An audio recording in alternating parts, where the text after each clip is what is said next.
Dan sekali lagi, pemaafan bagi saya demi hukum ya, itu harus dilakukan di depan penyidik di kantor polisi. Sehingga nanti permintaan penetapan pengadilannya ada di Pengadilan Negeri Jakarta Selatan, bukan di Pengadilan Negeri Solo loh. Pak, terkait pertemuan dengan Pak Rismon kemarin, Pak, kemarin kan beliau mengajukan restoratif justice. Ini tanggapannya Bapak seperti apa? Apakah menerima atau bagaimana? Ya, kemarin telah datang Pak Rismon Sianipar ke sini, ke kediaman saya, dan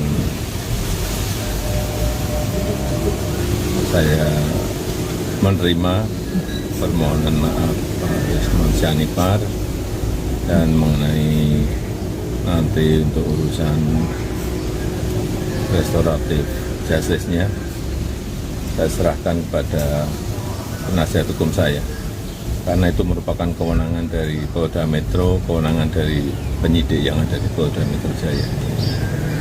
Boleh digambarkan Pak, kemarin suasananya seperti apa pada saat Pak Rismon datang, suasananya? Ya biasa aja. Nyantai ya Pak? Acaranya biasa. Berarti belum ada peluang untuk restoratif justice, Pak? Sudah saya serahkan kepada penasihat hukum saya, dan nanti tentu saja akan ada tindak lanjut. Sekali lagi, kewenangan ada di Polda Metro Jaya, ada di penyidik Polda Metro Jaya. Sempat ada rasa marah nggak Pak ketika melihat Pak Rismon kemarin Pak? Ya biasa saja. Udah nggak apa-apa ya Pak atas yang kemarin-kemarin itu Pak? Biasa saja. Oke, Pak, terkait ini Pak. Sehingga otomatis kalau ada satu atau dua terlapor atau tersangka yang meminta restoratif justice dan diberikan pemaafan oleh pelapor, itu Pak Jokowi, berarti kasus ini sudah ditutup, sudah selesai. Saya mengikuti setiap video yang dibuat oleh Pak Rismon. Saya tahu bagaimana cara menyiapkan itu. Ya, tidak sempurna tapi baiklah. Tapi waktu beliau menceritakan tentang masalah restoratif justice tadi, dia minta maaf, itu di ruangan yang menurut saya ruangan aneh, yang tidak pernah dilakukan, dan bicaranya kaku. Jadi yang kamera yang ditempatkan itu juga kamera yang sudah standby, yang tidak goyang-goyang lah, seperti itu. Apalagi seperti Pak Rismon wawancara dengan siapa yang dosen Pak Kasmujo dan sebagainya. Kemudian mereka sudah berubah pikiran atau berubah karakter seperti itu. Ya, kita jangan hopeless, jangan putus harapan, jangan putus asa. Tetap ini harus ditegakkan. Yang berkaitan dengan dugaan ijazah palsu harus tetap dilanjutkan.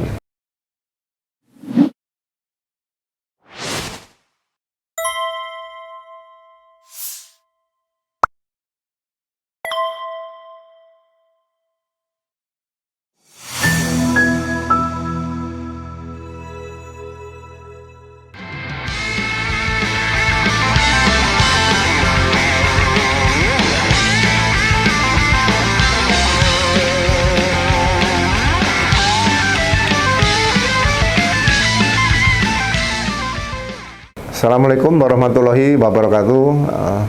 Salam sehat, salam sejahtera kepada seluruh sahabat RH Channel. Jadi saya melihat antara hukum dan politik di sini tidak bisa lepas. Ya, jadi tekanan-tekanan secara politis kepada rekan-rekan kita Mas Roy Suryo, Dr. Tifa dan Rismon, beserta rekan-rekan yang lain yang sejumlah 8 orang ya, yang dijadikan tersangka di Polda Metro Jaya dengan pasal pencemaran nama baik dan fitnah, termasuk beberapa pasal-pasal di Undang-Undang ITE pasal 32 dan 35. Hal-hal seperti ini yang ke depan seharusnya tidak perlu terjadi lagi, sehingga seseorang yang ingin menyampaikan tentang dugaan terjadinya tindak pidana itu tidak pernah akan takut kalau suatu saat dia dikriminalisasi. Kita banyak melihat contoh misalnya di Kabupaten Pati ya, Jawa Tengah. Itu masyarakat yang melakukan unjuk rasa memberikan kontrol kepada pemerintah daerah setempat karena DPRD Kabupaten Pati lemah. Nah, dia dikriminalisasi ya, unjuk rasa dikenakan pasal ancamannya 9 tahun dan 6 tahun. Ya kan? Pasal pertama pasal 192 KUHP yang lama ya. Kemudian dikaitkan lagi subsidiarnya pasal 160. Kemudian satu lagi 169 KUHP. Itu semuanya 6 tahun 6 tahun. Ya kan? Bayangin menyampaikan pendapat di muka umum itu dilindungi oleh Undang-Undang Dasar Negara Republik Indonesia tahun 1945 pasal 28 ya kan, dan dilindungi oleh Undang-Undang menyampaikan pendapat di muka umum Undang-Undang nomor berapa tahun 98 ya, nomor 9 tahun 98. Nah, tapi di sisi lain dia bisa dikriminalisasi ya kan? Sehingga yang anehnya begitu proses sidang sampai tuntutan ancaman 9 tahun tadi, jaksa hanya menyampaikan tuntutan 10 bulan. Nah, 10 bulan hakim memutuskan percobaan 6 bulan. Nah, ini kan sangat aneh ya. Nah, mudah-mudahan hal ini yang menimpa saudara Rismon ini jangan mengecilkan hati rekan-rekan yang lain ya kan. Setelah ada restoratif justice atau keadilan restoratif yang diterima oleh Egy Sujana dan Pak Damai Hari Lubis, berarti sekarang kan tinggal 5 orang nih. Tetap maju ya, tetap hukum harus tetap tegak walaupun katakanlah dugaan akan muncul perang dunia ketiga akibat perang antara Iran dengan Amerika dan Israel seperti itu. Jadi tidak akan ada yang bisa merubah. Perang dunia ketiga tidak akan bisa merubah. Ijazah palsu akan dirubah menjadi ijazah asli, itu aja. Ya, kalau sepanjang kita berada pada koridor fakta yang sebenarnya, fakta apa yang pernah kita lihat, pernah kita dengar, pernah kita alami sendiri, ya kan? Saya juga pernah ketemu misalnya dengan Pak Jokowi tahun 2013 akhir, ya kan? Langsung fotonya ada di sebelah saya beliau. Saya bicara juga, gitu kan. Nah, kemudian saya dilihatkan dengan dokumen-dokumen yang ada fotokopi ijazah Pak Jokowi. Saya menyatakan ya, saya tidak pernah melihat Pak Jokowi yang asli seperti dalam foto tersebut, sehingga saya nyatakan ini foto yang dalam ijazah berbeda dengan Pak Jokowi asli seperti itu. Saya menyatakan itu fakta. Nah, kemudian saya melihat perjuangan untuk menciptakan pemilihan umum, khususnya dalam pemilihan presiden, wakil presiden, pemilihan presiden dan wakil presiden yang bebas, umum, langsung, rahasia dan sebagainya itu, atau luber biasanya ya, langsung, umum, bebas dan rahasia. Itu tahun 2029 harus kita ciptakan. Yang kita sebagai bagian dari negara dan bangsa ini harus berani berbuat untuk negara, ya kan? Bagaimana Sumpah Pemuda dulu, pemuda-pemuda se-Indonesia bisa bersatu. Kalau dulu tidak bersatu, ada yang katakanlah ada yang melakukan hal-hal seperti yang dilakukan oleh Rismon ini, apakah kita bisa merdeka? Sumpah Pemuda itu kan menyatukan pemuda. Sekarang kalau hal-hal seperti ini tidak kita siapkan dengan baik, kita tidak koreksi pemilu sebelumnya 2024 misalnya, 2029 bagaimana? Nah, ini harus kita kawal sehingga ya kita tidak membenci siapapun lah. Tapi kalau pemilu itu berjalan free and fair gitu ya, bebas dan semuanya rahasia, semua orang bisa menyampaikan pendapat dengan tenang, saya rasa kalau hanya untuk menjadi macan Asia Tenggara, Indonesia bisa lah seperti itu. Iya, jadi restoratif justice atau keadilan restoratif ini itu kan hal yang baru dan sangat bagus menurut saya. Ya, tapi aturan-aturannya sekarang secara yuridis juga harus diikuti. Pasal 79 sampai dengan 88 hukum acara pidana kita yang baru yang menyebutkan seperti itu. Jadi tidak misalnya pemaafan itu yang pertama ya. Apakah ini pemaafan seperti silaturahmi di hari raya Lebaran tadi, minal aidin wal faizin Pak, selesai gitu? Bukan. Ini sudah dalam proses criminal justice system, ya kan, dalam sistem peradilan pidana kita. Sehingga kalau hal-hal yang beracara dalam kaitan dengan restoratif justice tadi, ya harus dilaksanakan di kantor polisi, bukan di kantor mana-mana. Kantor polisi di mana penyidik itu berada, yang menyidik itu, dan di depan penyidik, ya kan? Nah, makanya saya katakan kalau penyidik itu menyangkut ada mantan presiden, harusnya penyidiknya kan, ya mohon maaf ya, pangkatnya paling nggak selevel dengan ya bintang 3 atau bintang 2, jangan diserahkan brigadir. Kita menghormati kan di situ. Ya.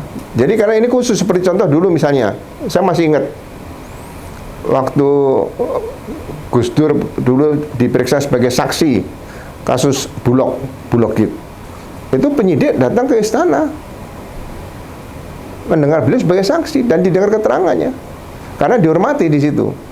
Karena saksi di hukum acara pidana bisa diperiksa di mana dia bertempat tinggal. Tapi kalau beracara dalam rangka RC itu tidak boleh dilangsungkan di rumah korban karena ada dua pihak yang di tengah kan penyidik nih. Jadi penyidik harus bertindak imparsial gitu loh, jadi tidak memihak. Nah kalau misalnya ada masalah tidak tercapai pemaafan, mungkin masih ada konflik, kemudian dipukul salah satu, kan itu yang harus dihindari. Atau mungkin ada yang membawa senjata tajam, kan harus hindari. Jadi sekali lagi proses pemaafan dalam rangka RC tadi tidak bisa dikatakan harus datang ke rumah korban dan sebagainya gitu loh. Jadi karena yang dikatakan dalam kasusnya yang dilaporkan Pak Jokowi dan kawan-kawannya 3 orang tadi, 4 orang ya, terhadap 8 orang ini, itu juga belum dibuktikan pencemaran nama baik dalam rangka apa, fitnah dalam rangka apa, itu belum ada. Sehingga bagi saya ya terlalu pagi untuk melakukan suatu restoratif justice, ya kan, yang berkaitan dengan laporan polisi yang disampaikan Pak Jokowi, ya. Jadi harusnya bisa diungkapkan secara lengkap dulu.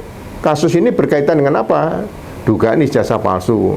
Jadi karena sering diberitakan ke publik merasa dicemarkan nama baik. Nah, dugaan ijazah palsu ini dibuktikan dulu di awal, ya. Jangan nanti diserahkan ke pengadilan. Ya, keberanian independensi dari penyidik ini harus dibuktikan di situ sebagai abdi utama dari nusa dan bangsa. Jadi kembali lagi saya kalau menyorot itu, polisi harus diingatkan kembali kepada pedoman hidupnya, yaitu Tribrata. Yang kedua, pedoman kerjanya yaitu catur prastya. Ya, catur prastya itu yang pertama yang sering saya selalu ingatkan kepada rekan-rekan, kepada anggota kita waktu itu. Yang pertama adalah Satya Prabu. Satya Prabu itu sepertinya setia kepada Prabu. Maksudnya itu Satya Prabu itu setia kepada negara dan pimpinan negara. Nah kebetulan di Indonesia, negara kita ini ada pimpinan negara, ya, ada pimpinan pemerintah jadi satu. Jadi kalau polisi itu setia kepada negara dan pimpinan negara, jadi menempatkan seorang presiden sebagai kepala negara dan sebagai kepala pemerintah, ini polisi harus tahu gitu loh. Nah ini mudah-mudahan persoalan-persoalan yang berkaitan dengan dugaan ijazah palsu tetap berjalan. Nah, pencemaran nama baik karena sudah dilakukan restoratif justice ya kita ikuti. Berarti laporan polisi Pak Jokowi dan kawan-kawan 3 orang tadi berarti itu sudah case close, kasus ditutup, sudah selesai dan dimintakan nanti penetapan pengadilan. Dan sekali lagi pemaafan bagi saya demi hukum ya itu harus dilakukan di depan penyidik di kantor polisi. Sehingga nanti permintaan penetapan pengadilannya ada di Pengadilan Negeri Jakarta Selatan, bukan di Pengadilan Negeri Solo loh. Seharusnya Pak Rismon sebagai seorang peneliti ya, kita kan apresiasi, berikan penghormatan, bukan hal yang mudah seperti itu ya. Jadi sekali lagi kita sangat sayangkan ya, kenapa dari awal tidak langsung minta maaf kepada Pak Jokowi atau Gibran sebelum menulis buku, ya. Jangan setelah menulis buku kemudian berminta maaf.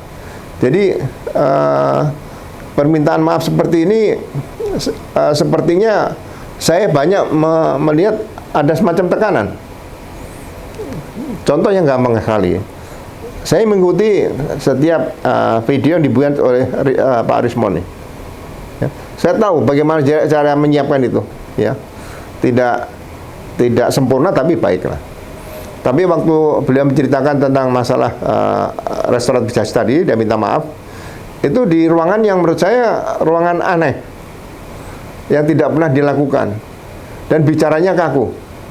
Jadi yang kamera yang ditempatkan itu juga kamera yang sudah standby, yang tidak goyang-goyang lah, seperti itu. Jadi sekali lagi saya yakin Rismon ini dalam tekanan dan dia tidak bisa melawan tekanan itu, sehingga dia harus melakukan hal-hal seperti ini. Dan ini berbeda dengan karakter Rismon yang saya kenal pertama kali dengan beliau waktu mulai bicara tentang masukkan ijazah palsu, dan kemudian Pak Rismon juga menulis buku tersebut. Jadi saya meluruskan begini, kalau ada satu laporan polisi kemudian sudah ditindaklanjuti dengan surat perintah dimulai penyidikan, ya, laporan polisi dan surat perintah dimulai penyidikan itu hal yang seperti dua sisi mata uang, nggak bisa dipisahkan. Jadi tidak bisa ada surat perintah dimulai penyidikan yang kedua atau ketiga. Jadi satu laporan polisi, satu SPDP atau surat perintah dimulai penyidikan. Nah, begitu proses berjalan, kemudian ada pengajuan restoratif justice oleh terlapor yang pertama kali, yaitu Pak Egy Sujana dan Pak Damiar Lubis. Nah, apabila ada permintaan maaf, ya kemudian pelapor menerima memberikan pemaafan, berarti peristiwa yang dilaporkan oleh Pak Jokowi dan kawan-kawan 3 orang tadi harus dinyatakan sudah ditutup kasusnya, karena satu LP. Walaupun ada 3 pelapor, satu grup, ya, setiap dalam surat panggilan, saya kan pernah dipanggil juga sebagai ahli di situ, pasti LP itu disebutkan semua. Nah, ini kasusnya harus ditutup, dikembalikan bahwa peristiwa pencemaran nama baik atau fitnah itu dan pasal yang lain itu tidak ada, kembali kepada titik nol.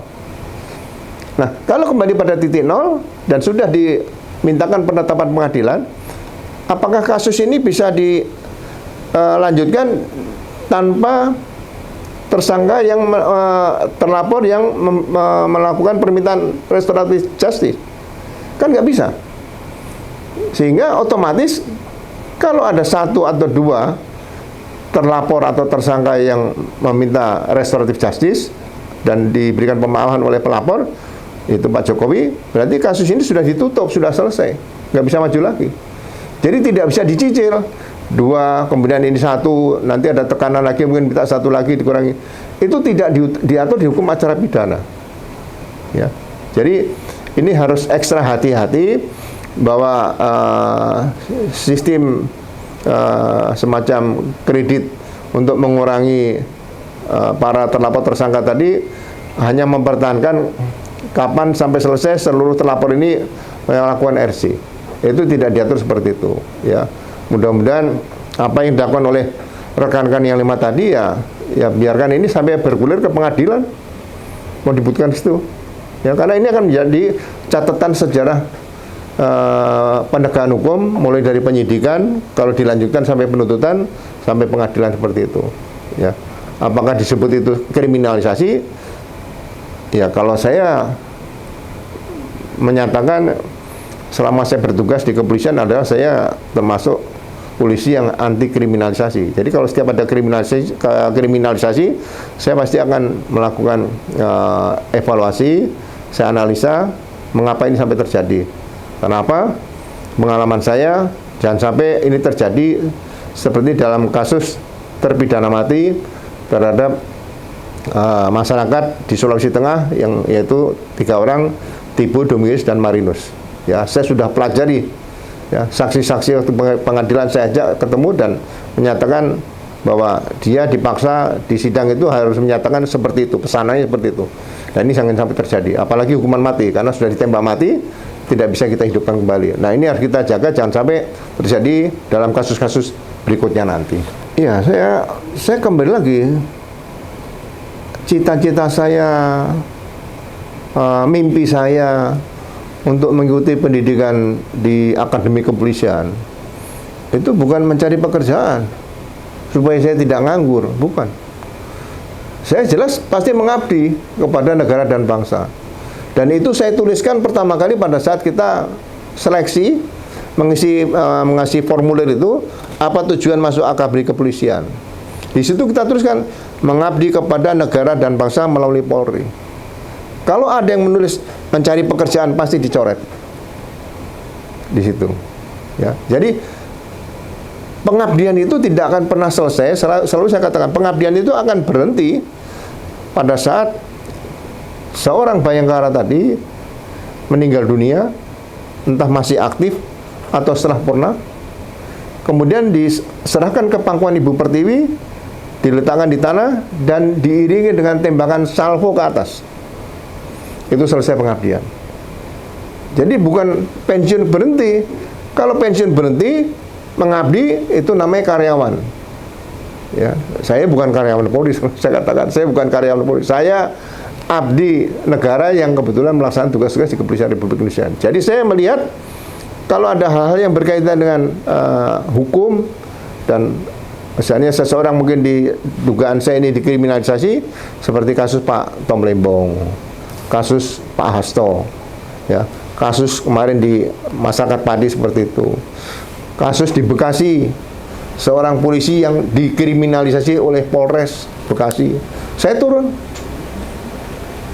Jadi saya sampaikan kalau ada rekan-rekan yang kontak saya, Pak, Bapak menjadi ahli, saya pasti siap jadi ahli. Jadi nggak usah pasang tari pasang ini, saya pasti ikut turun ingin memberikan apa yang seharusnya dilakukan oleh aparat itu dalam rangka penegakan hukum. Jadi terhadap Pak Roy Suryo waktu itu, Dr. Tifa juga saat itu, dan Rismon beserta kawan-kawan yang lain, saya melihat ini tidak boleh terjadi lagi. Masyarakat dibuat semacam kasus yang menimpa Roy Suryo, Dr. Tifa dan Rismon dan beberapa kawannya tadi yang tadinya 8 orang sekarang tinggal 5 ya, seperti itu. Ini akan tetap saya ikuti ya. Bukan saya melawan negara, bukan, ya kan? Tapi berbeda pendapat. Ya kan? Negara ini kita cintai semua kok, ya kan? Ada orang baik, ada orang buruk, tinggal di negara. Ya tinggal sama-sama. Nggak bisa orang buruk dimasukkan kalau ditenggelamkan, nggak bisa seperti itu. Jadi mari kita sama-sama menuju kepada kalau arahnya sekarang ke 2045 ya, ciptakan bagaimana kepolisian Republik Indonesia tahun 2045, bagaimana kejaksaan Republik Indonesia nanti sampai tahun 2040. Semua menuju ke situ. Kalau kita memang ingin mencapai tahun emas kemerdekaan Indonesia seperti itu. Dikembalikan pada yang pertama pasti sistem rekrutmen atau penerimaan anggota Polri. Ini mungkin perlu ditinjau kembali ke depan ya.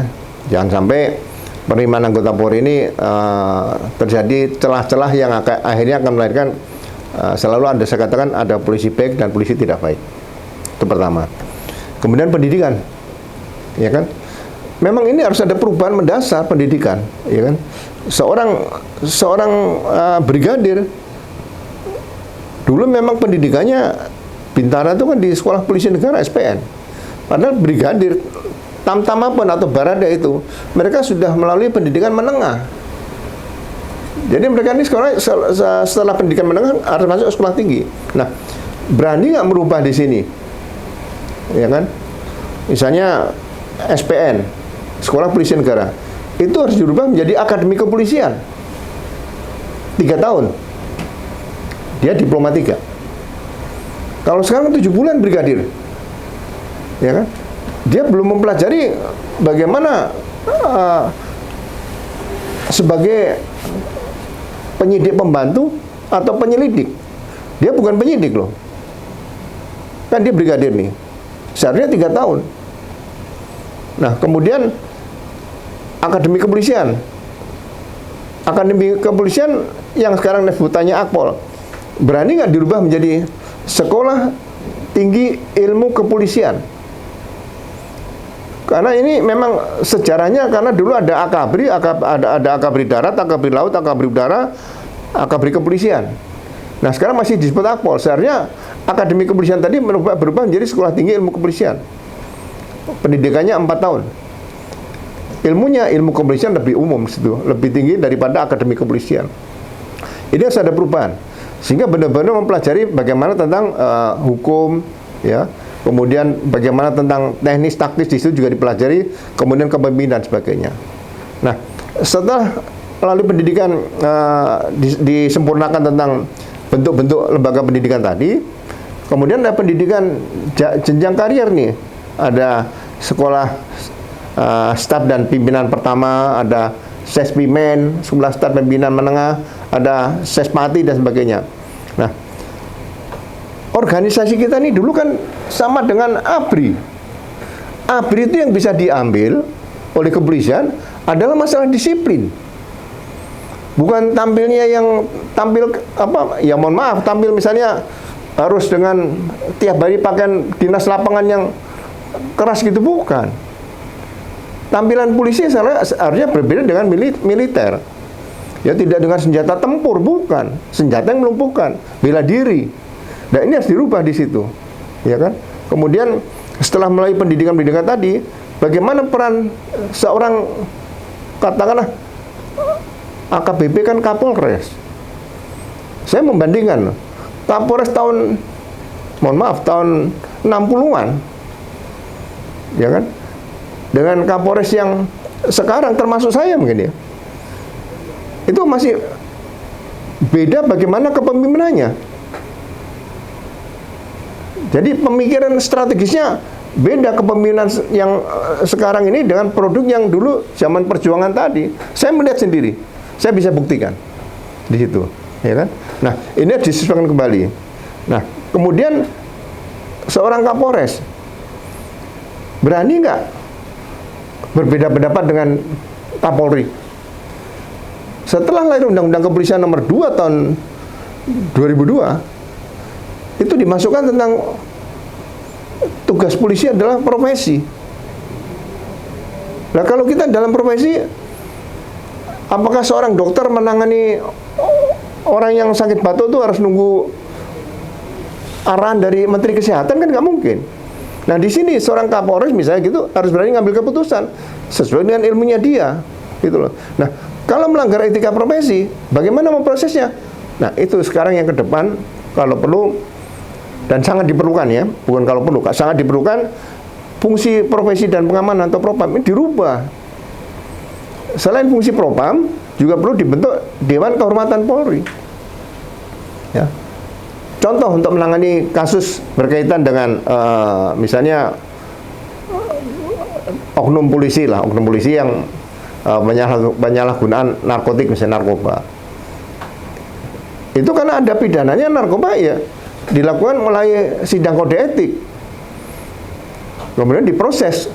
Nah, sidang kode etik nanti memutuskan apakah perbuatan yang bersangkutan dianggap masih layak di polisi. Kalau dinyatakan tidak layak, diproses oleh Dewan Kehormatan Polri. Dewan Kehormatan Polri ini lembaga yang tertinggi untuk bisa menentukan seseorang itu masih dianggap layak atau tidak layak. Gitu loh. Kalau dianggap tidak layak, PTDH. Nah, itu sudah final seperti itu. Jadi sekali lagi ke depan ini hal-hal yang terjadi sekarang ini jangan sampai masih sama dengan organisasi militer.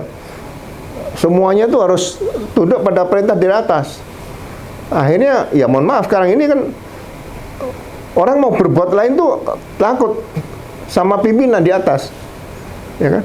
Padahal saya sudah buktikan, saya selama bertugas tidak saya mengatakan saya ini orang yang pemberani, enggak. Kalau saya nyatakan berbeda pendapat, saya sampaikan, Jenderal, ini belum bisa dilaksanakan karena ini ada undang-undangnya yang menyatakan seperti ini. Kalau dicopot itu risiko. Tapi kalau profesi itu, penegakan profesi itu bisa ditegakkan secara murni dan konsekuen. Kalau saya tidak melaksanakan perintah pimpinan, saya tidak melaksanakan perintah Kapolri, laporkan Dewan Kehormatan, bukan propam. Itu loh. Laporkan Dewan Kehormatan. Sebetulnya yang bersalah siapa? Yang melanggar profesi siapa? Saya sebagai bawahan atau atasan?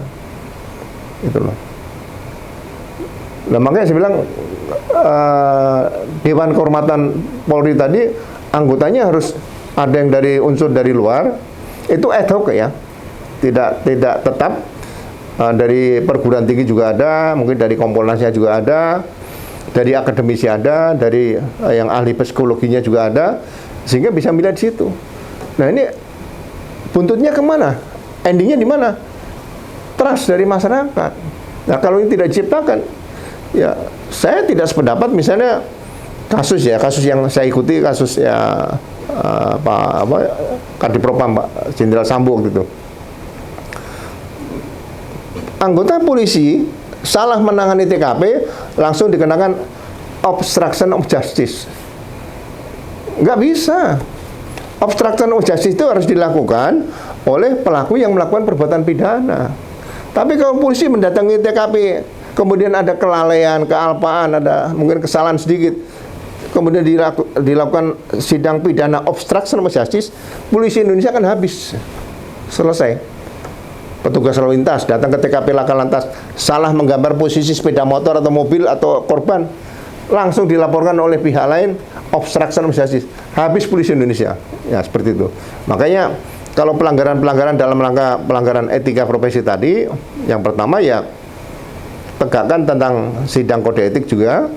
Yang kedua, ke depan perlu dibentuk Dewan Kehormatan Polri. Makanya saya usulkan di situ seharusnya Kadipropam itu dijabat oleh bintang 3 atau Komisaris Jenderal Polisi. Karena kalau suatu saat ada dugaan seorang Kapolri melanggar profesi, melanggar kode etik, itu Kadipropam bisa dinaikkan pangkatnya menjadi Jenderal Polisi Lokal, dan beberapa tim menjadi anggota Dewan Kehormatan Polri untuk memutuskan apakah seorang Kapolri itu salah atau tidak, seperti itu. Kasus dugaan ijazah palsu Pak Jokowi ini seharusnya tetap dilanjutkan karena sudah berbagai jalan ditempuh oleh penelitian dilakukan oleh Dr. Tifa, Roy Suryo, Rismond juga sudah, kemudian didampingi oleh beberapa nasihat hukum, kemudian oleh Saudara Bonatua melalui KIP, kemudian ada lagi Dr. Leoni dan sebagainya. Satu lagi siapa yang Bon Jovi ya, Bon Jovi ya. Ini harus kita hormati, ya kan? Kita jangan punya pemikiran, saya mohon maaf loh ya, jangan punya pemikiran ingin memenjarakan Jokowi, nggak ada lah. Ya, yang penting jelas ini bisa dibuktikan dugaan ijazah palsu ini benar atau tidak. Kalau misalnya tidak benar ya nyatakan tidak, ijazah itu asli. Siapa yang berani nyatakan semuanya? Apakah seluruh bangsa Indonesia ini melalui penentuan pendapat rakyat lah nyatakan ijazah Jokowi ini asli atau palsu, betul. Tapi kalau dinyatakan memang itu dugaan palsu itu terbukti, karena beliau kan Pak Jokowi sudah pernah menjadi kepala negara, tetap dilakukan penyidikan, dilimpahkan ke jaksa melalui undang-undang kejaksaan. Jaksa bisa melakukan deponering, yaitu mengesampingkan perkara pidana. Tapi itu sudah dibuktikan bahwa itu dugaan ijazah palsu, betul. Nah, setelah diadukan deponering atau mengesampingkan perkara pidana untuk sidang pengadilan, nanti dilanjutkan dengan proses politis melalui DPR MPR. Apa yang akan dilakukan? Karena ini mantan presiden kan. Nah, itu diserahkan. Sehingga ini tidak berlarut-larut digantung seperti ini. Ya, harus ada endingnya seperti itu. Ya, jadi mudah-mudahan apa yang sudah dilakukan oleh rekan-rekan yang melakukan penelitian dengan dugaan ijazah palsu, ya, keterangan-keterangan saksi juga sudah cukup banyak, ya kan? Yang menyatakan merasa tidak tanda tangan juga sudah cukup banyak. Ya, saya punya pemikiran begini, agak out of the box gitu ya. Jadi buat ke depan nih, apakah kasus-kasus yang menyangkut kepala negara, kemudian mantan kepala negara, kemudian menyangkut kekayaan alam, ya, kemudian menyangkut korupsi uang negara yang banyak nih, ya, kemudian menyangkut pejabat tinggi pemerintah nih, itu kalau ditangani oleh hanya Polri saja ada ewuh pekewuh. Saya berpikir tadi, apakah tidak saatnya untuk kejahatan-kejahatan tertentu yang saya katakan tadi, yang tingkat tinggi, ya, kita perlu badan semacam kalau di Amerika itu ada Federal Bureau Investigation, FBI. Saya melihat BIN, Badan Intelijen Negara nih. Kenapa BIN tidak dirubah saja melalui undang-undang menjadi Badan Investigasi Negara? Ya. Badan Investigasi Negara di situ ya mantan-mantan penyidik bisa masuk di situ. Usianya ya nggak usah dibatasi sampai 80 kalau perlu, nggak ada masalah. Nggak usah dikasih harus kendaraan dinas kasih pengawalan, nggak usah, kerja di situ. Karena intel di Indonesia sudah cukup banyak. Di Polri ada intel, TNI AD ada intel, TNI AL ada intel, TNI AW ada intel, ya. Kejaksaan ada intel. Nah fungsi intel ini masing-masing ini kemana larinya? Apakah tidak sebaiknya untuk mengakomodir pekerjaan intel ini, informasi intelijen ini, langsung dirapatkan, dipimpin oleh wakil presiden? Jangan presiden. Ada pekerjaan yang wakil presiden. Jadi wakil presiden itu juga harus mampu mengendalikan informasi intelijen negara di sini.